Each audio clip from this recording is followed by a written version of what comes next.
Hi guys, welcome back to my YouTube channel. If this is your first time tuning in, my name is Chidera, and in today's video I'm just going to be gisting you guys on what dating has been like in my early 20s. So if you're interested in the tea, then keep on watching. If not, just kidding, please stay. I am about to start my makeup. I usually do not do my eyebrows on camera, but for you guys I will try. I've tried in the past actually and it's just never worked out, but for you guys I will try. So today's video I basically just wanted to talk about dating in my 20s. I feel like I haven't even reached like peak 20. I mean, I've dated from like ages 20 up until the age I'm at right now, and I feel like I have, you know, some experiences to share because I've dated unintentionally and intentionally, and it's been a journey. So I'm gonna share some of that today. So where do I even start from? Honestly, I feel like me and relationships these days. I'll start from like how life has been for me recently. So recently, yeah, I feel like all my mates are getting married. I don't know, everybody's marrying young these days. Well, not everybody, but most people are getting married young these days. Like people younger than me, people like a couple years older than me, and I'm just like, whoa. Like you go from having marriage at like age 30 being the norm to like people getting married at 19, and I'm just like, okay, I guess do you. But yeah, so recently actually I started to put myself out there. So dating for me, I just feel I'm very much of the guy will chase me, right? It's like he'll meet me, he'll fall in love with me, and he'll chase me. So I've never put myself out there up until recently, and I've just not, you know, been that person that has said, okay, I'm going into this, you know, to actually date someone. Like I'm going into this to be in a relationship. So I recently, you know, I was like, oh, let me just be intentional with dating, because I'm always like, oh, you find your husband, or your husband will find you rather. But you know, how about I actually put myself out there and see what the world has to offer in terms of men, you know? So I got on a dating app, not like your typical Tinder or whatever, because I really do not believe in those. I've tried it.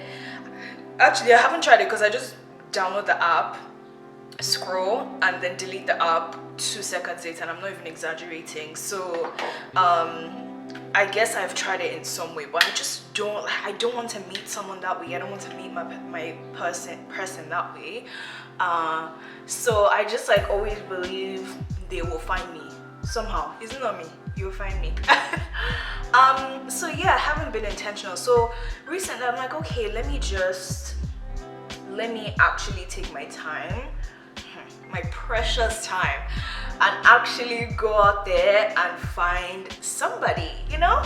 Okay, I don't know if I should tell you guys the products I'm using, because I don't want this video to be 2 things in one, but someone might learn from this, so I'll just share with you guys. I'm using the Benefit 24-hour brow setter.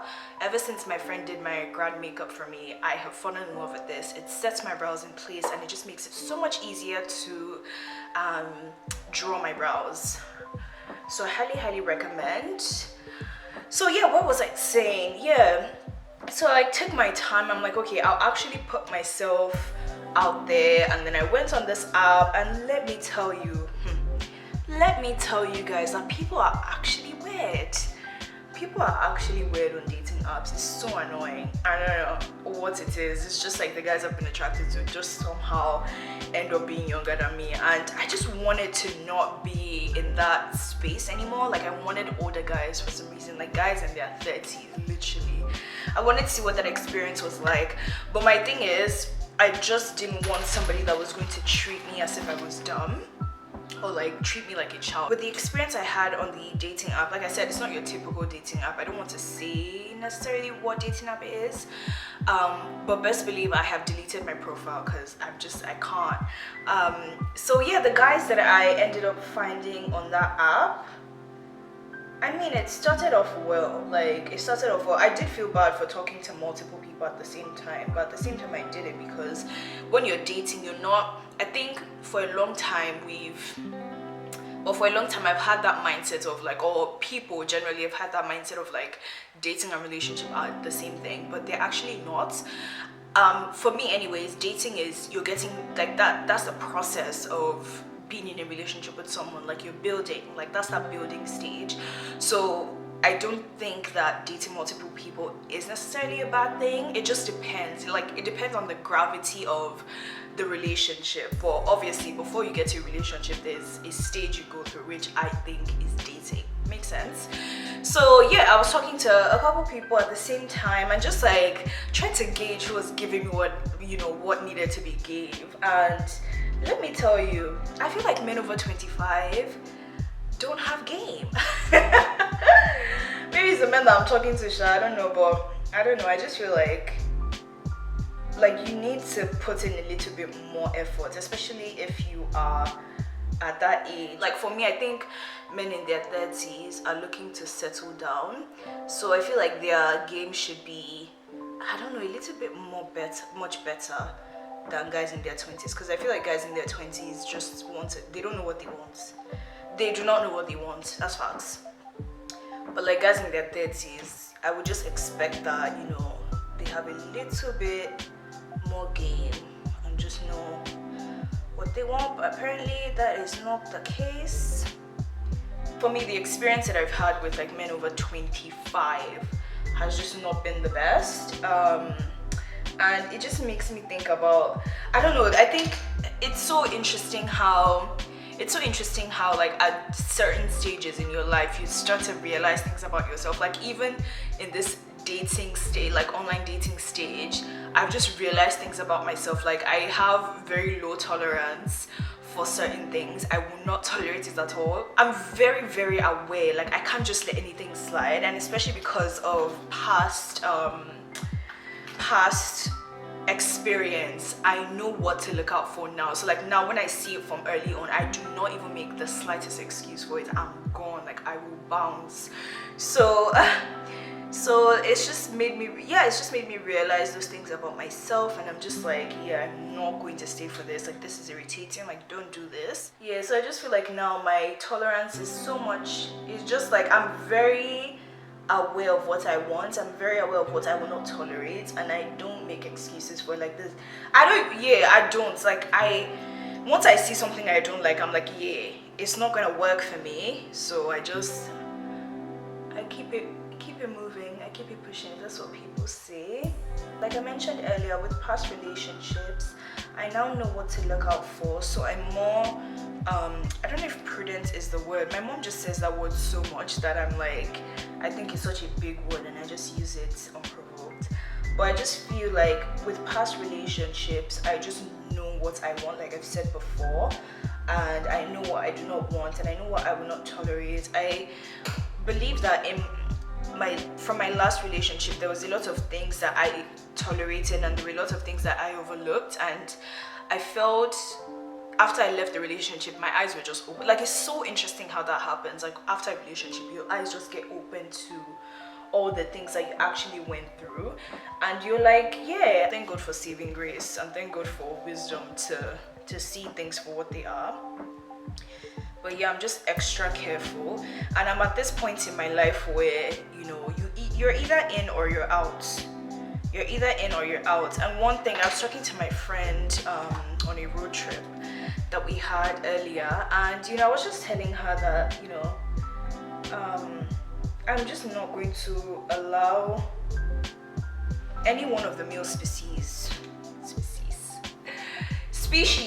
right, to play with my feelings. Like, and she told me that yes, that I'm right, because at the end of the day, men know what they want. She said something that was so profound. Like, men know what they want, and if somebody is intentional about it, if somebody likes you, and if somebody is trying to pursue you, you will 100% feel it. If you are not feeling it, run. If you are not feeling somebody's intentionality in your relationship or potential relationship, run. because people know what they want. Do not make like, this is a lesson. Do not make excuses for anybody. Don't say, maybe this person didn't text me back because this. No, they didn't text you back because they didn't want to text you back, really or truly. And please don't get me wrong, I'm not ignorant. Like, I understand people have life going on, and people have their lives going on, and things happen. But I'm talking in terms of like dating, getting to know someone, or wanting to build something with someone. If somebody is not intentional, I promise you will feel it. And if they're intentional, you will feel that too. So do not make excuses, especially when it's like consistent behavior of maybe the person is not accountable. Like, they do something but they don't want to hold themselves accountable for it, and so they just make up excuses. Run, literally. So I'm like at that point in life where I just will not make excuses for anyone, and I won't let anybody string me along. I just will not let anybody string me along. So let me tell you, because people know what they want at the end of the day. It's not even only romantic relationships. I'm talking about like relationships in general. Nobody will string me along. People know what they're doing. People know, what they're going through. They know why they didn't text you, and they know that they didn't text you. And if they're okay with not texting you, you should be okay with, moving on. Literally, you should be okay with moving on. So, I know it sounds savage right now, but it is what it is, guys. I promise you, this is from experience. I feel like I'm at that stage in life where I just like, I'm learning to observe and let things rest. Because 2 years ago, I would have been crying over, this person is not doing this for me. I'm the only person investing in this. I'm the only person intentional about this. I cried so many times. And I'm just like at that stage where like I need to focus on myself. I need to focus on myself. I need to, how do I grow? How do I find out more about myself? Like I said earlier, even this whole dating stage has just made me realize what my tolerance level is, things that irk me, things that, will just make me uninterested quickly. And if I hadn't gone through this, I wouldn't have even known. But, different strokes for different folks.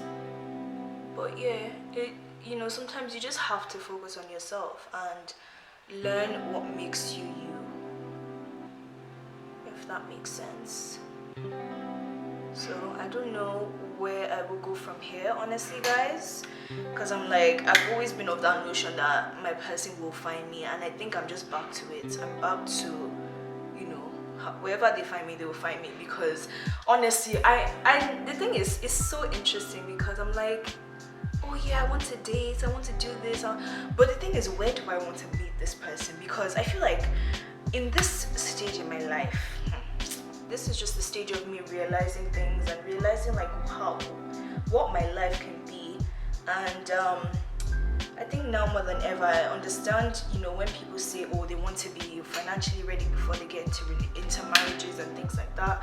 Because for me, I'm like, oh, but marriage will not stop you from doing all these things. But, as a married person, you also do have different priorities. You also have different priorities. You're not just going to be married and be traveling, twice a month. Like, it's not like your partner will also have needs. And in a marriage you become one, so it's not just about you. At least that's the way I view marriage. I'm Christian, so sometimes I tell myself, I'm like, am I just meant to be single forever? But I just know that's not it. That's not what God wants for me. God wants me to be in a relationship, and God knows how much I desire to be in one, because I want to get married, have kids, and do all of that. But I just feel like every time I'm like, oh, I want to date, something else just told me it's not time yet. Like, it's not time yet. So whenever the time is right, it will happen.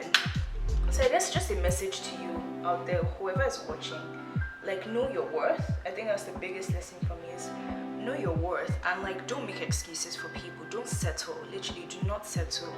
Like I said, I'm at the stage where I just will not make excuses for anyone. If you're not going to be there for me the way that I want you to be there for me, and the way that I'm there for you, you can respectfully bounce, literally.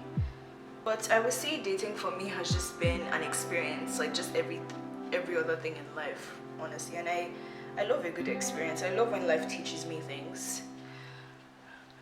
Emphasis on good, because if it's bad, I'll cry. But I love when life teaches me things. I love when I'm able to learn about myself, which is like the most important thing for me, is just learn what has this taught me about myself, you know. So that for me is just like majorly important. But I would like to hear your experiences in the comment section. What, you guys, I actually did my brows on camera. What? I actually did my brows on camera. I usually like put, what's it called? I usually put a liner before I do gloss, but honestly, child, not today. Alright guys, this is the finished look. This is my everyday makeup routine. I do this in about 5 to 10 minutes, nothing more, nothing less. But I hope you enjoyed my little gist today of just like dating in my 20s has been like. Let me know your story in the comments. Are you hating it? Are you loving it? Or do you just not care? I'd love to hear from you guys. And as usual, I will see you guys in my next video. Bye. Thanks for watching.